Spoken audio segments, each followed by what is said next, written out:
에레미야 4장 5절에서 18절, 예전에 이시영 박사님의 저서 배짱으로 삽시다 등 다수의 저서가 큰 공감을 불러일으켰습니다. 그분의 그 저서 중에 이런 말이 있습니다. 청소년 시절은 질풍노도의 시기라 감정 통제가 쉽지 않다는 얘기죠. 탈선하기 딱 좋은 때라는 것입니다.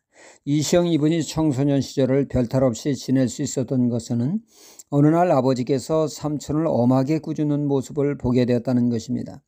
이 일로 인해 아버지를 사랑하지만 동시에 아버지를 두려워하는 마음을 갖게 된 것입니다. 나도 잘못하면 삼손과 같이 나도 호되게 당하겠구나 하는 생각이 들어 매사에 조심하며 탈선의 유혹을 이길 수 있었다는 것입니다. 그 두려움이 권위에 순종하는 삶을 살게 했다는 것이죠.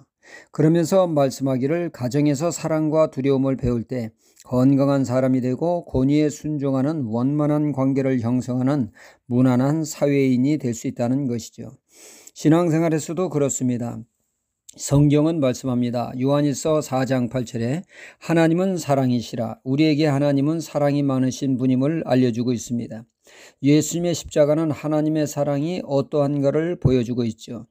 이 엄청난 하나님의 사랑에 우리로 하여금 사랑으로 반응하라고 하십니다. 생명 바쳐 온맘 다해 하나님을 사랑하라고 주님은 가르치셨습니다. 동시에 주님은 마태복음 10장에서 전도를 떠나기 전 제자들에게 말씀하시기를 너희들이 전도할 때 다양한 핍박과 생명을 위협하는 일들이 생길 것이다.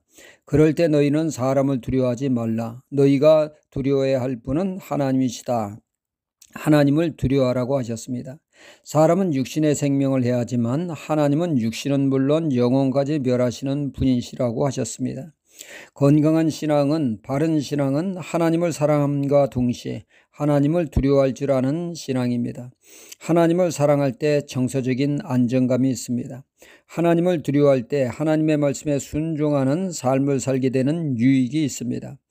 하지만 하나님을 두려워하지 않을 때 방자한 삶을 살게 됩니다. 죄와 더불어 사는 방자함이 있게 된다는 것이죠. 하나님을 무시하며 말씀을 무시하는 불순종의 삶으로 치닫게 된다는 것입니다.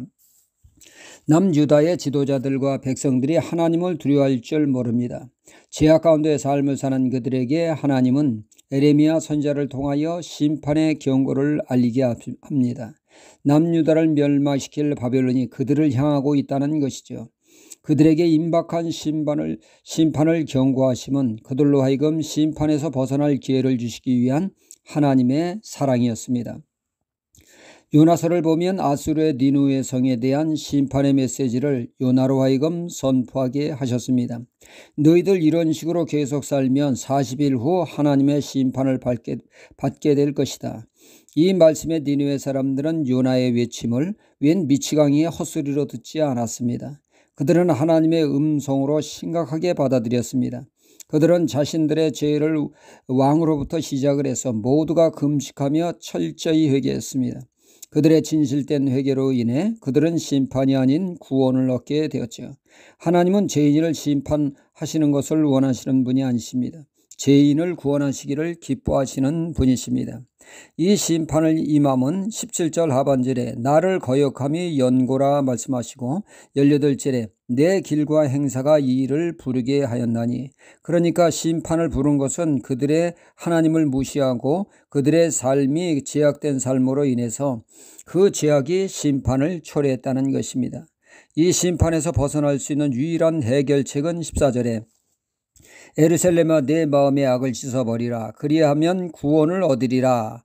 내 악한 생각이 내 속에 얼마나 오래 머물겠느냐. 너희가 참된 회개를 하면 너희로 하여금 심판에서 건짐을 받을 수 있다고 말씀하고 있습니다. 지금도 늦지 않았으니 하나님께로 돌아오며 철저히 회개하라 말씀하고 있습니다.